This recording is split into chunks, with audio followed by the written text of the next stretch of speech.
Francisco Cândido Xavier, Evolução em Dois Mundos, 10º livro da coleção A Vida no Mundo Espiritual, ditado pelo Espírito André Luiz,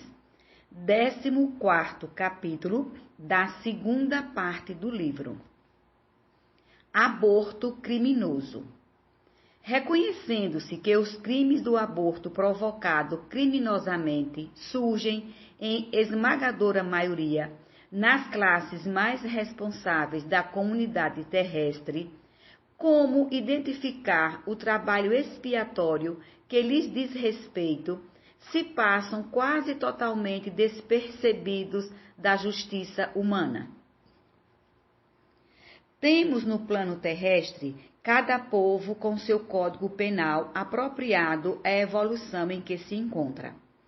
Mas, considerando o universo em sua totalidade como o reino divino, vamos encontrar o bem do Criador para todas as criaturas, como lei básica, cujas transgressões deliberadas são corrigidas no próprio infrator, com o objetivo natural de conseguir-se, em cada círculo de trabalho no campo cósmico, o máximo de equilíbrio com respeito máximo aos direitos alheios, dentro da mínima cota de pena. Atendendo-se, no entanto, a que a justiça perfeita se eleva indefectível sobre o perfeito amor, no hausto de Deus em que nos movemos e existimos, toda reparação perante a lei básica a que nos reportamos se realiza em termos de vida eterna, e não segundo a vida fragmentária que conhecemos na encarnação humana, porquanto uma existência pode estar repleta de acertos e desacertos, méritos e deméritos, e a misericórdia do Senhor preceitua não que o delinquente seja flagelado com extensão indiscriminada de dor expiatória, o que seria volúpia de castigar nos tribunais do destino, invariavelmente regidos pela equidade soberana, mas sim que o mal seja suprimido de suas vítimas com a possível redução do sofrimento. Desse modo, segundo o princípio universal do direito cósmico a expressar-se, claro, no ensinamento de Jesus que manda conferir a cada um de acordo com as próprias obras, arquivamos em nós as raízes do mal que acalentamos para extirpá-las à custa do esforço próprio, em companhia daqueles que nos afinem à faixa de culpa, com os quais, perante a justiça eterna, os nossos débitos jazem associados. À face de semelhantes fundamentos, certa romagem na carne, entremeada de créditos e dívidas, pode terminar com aparências de regularidade irrepreensível para a alma que desencarna, sob o apreço dos que lhe comungam a experiência, seguindo-se de outra em que essa mesma criatura assuma a empreitada do resgate próprio, suportando nos ombros as consequências das culpas contraídas diante de Deus e de si mesma, a fim de reabilitar-se ante a harmonia divina, caminhando assim transitoriamente ao lado de espíritos incursos em regeneração da mesma espécie. É dessa forma que a mulher e o homem, acumpliciados nas ocorrências do aborto delituoso, mas principalmente a mulher, cujo grau de responsabilidades nas faltas dessa natureza é muito maior,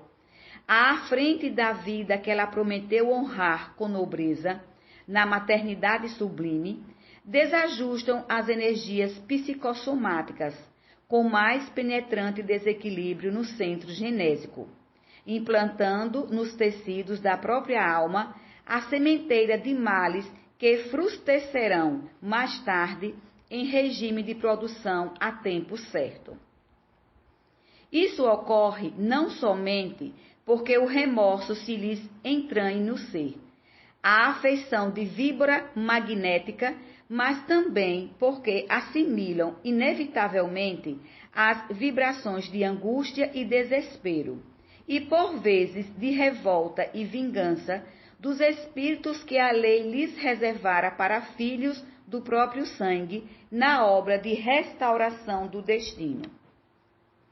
No homem, o resultado dessas ações aparece quase sempre em existência imediata àquela na qual se envolveu em compromissos desse jaez, na forma de moléstias testiculares, desendocrinias diversas, distúrbios mentais com evidente obsessão por parte de forças invisíveis emanadas de entidades retardatárias que ainda encontram dificuldade para exculpar-lhes a deserção. Nas mulheres, as derivações surgem extremamente mais graves.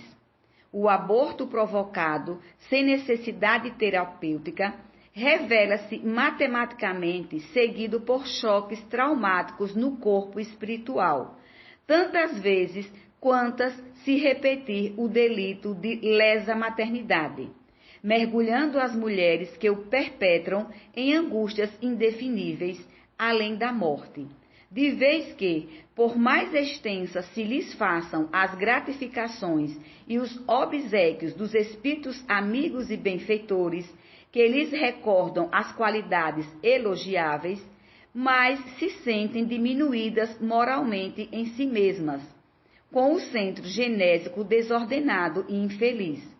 assim como alguém indebitamente admitido num festim brilhante, carregando uma chaga que a todo instante se denuncia. Dessarte ressurgem na vida física, externando gradativamente na tessitura celular de que se revestem,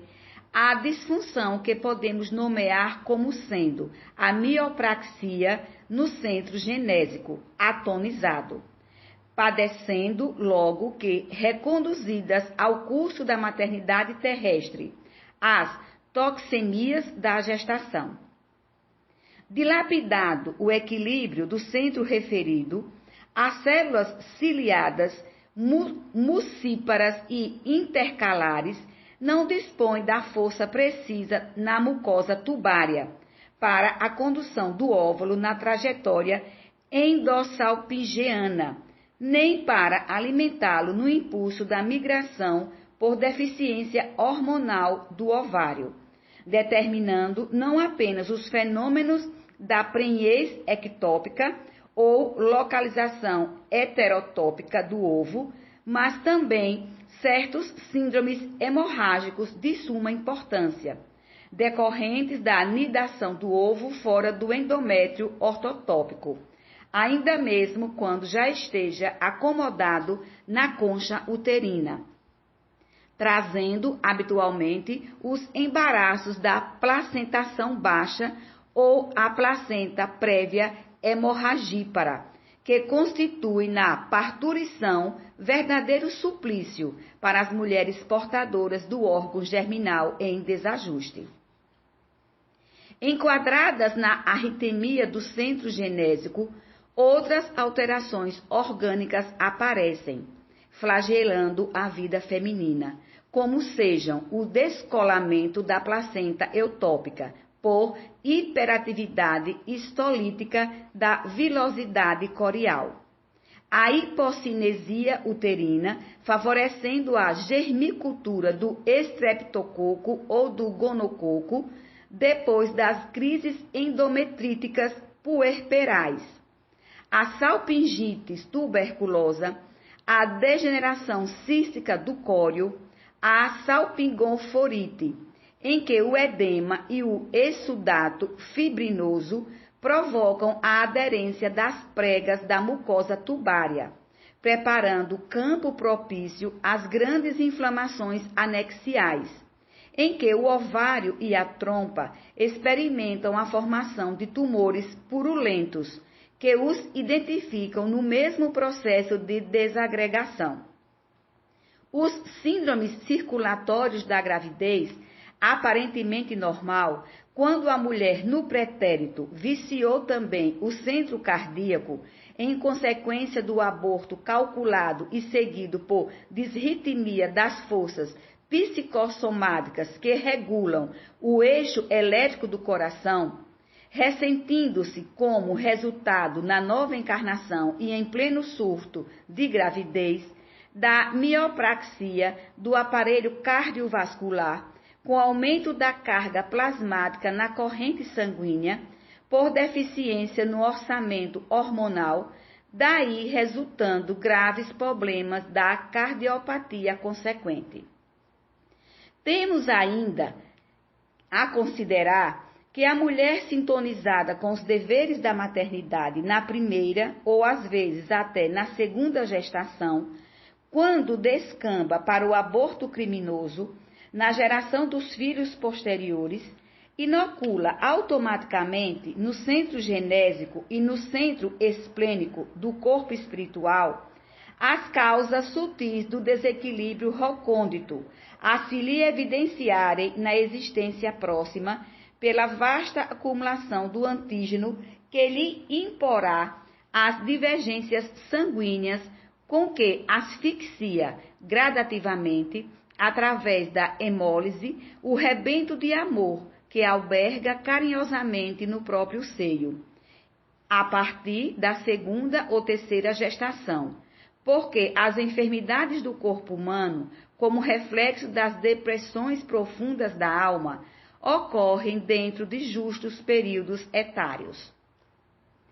Além dos sintomas que abordamos em sintética digressão na etiopatogenia das moléstias do órgão genital da mulher, surpreenderemos largo capítulo a ponderar no campo nervoso a face da hiperexcitação no centro cerebral, com inquietantes modificações da personalidade, a raiarem muitas vezes no martirológico da obsessão, devendo-se ainda salientar o caráter doloroso dos efeitos espirituais do aborto criminoso para os ginecologistas e obstetras delinquentes. Para melhorar a própria situação que deve fazer a mulher que se reconhece na atualidade com dívidas no aborto provocado, antecipando-se desde agora no trabalho da sua própria melhoria moral, antes que a próxima existência lhe imponha as aflições regenerativas. Sabemos que é possível renovar o destino todos os dias. Quem ontem abandonou os próprios filhos, pode hoje afeiçoar-se aos filhos alheios, necessitados de carinho e abnegação. O próprio Evangelho do Senhor, na palavra do apóstolo Pedro, adverte-nos quanto à necessidade de cultivarmos ardente caridade uns para com os outros, porque a caridade cobre a multidão de nossos males. Pedro Leopoldo, 8 de junho de 1958.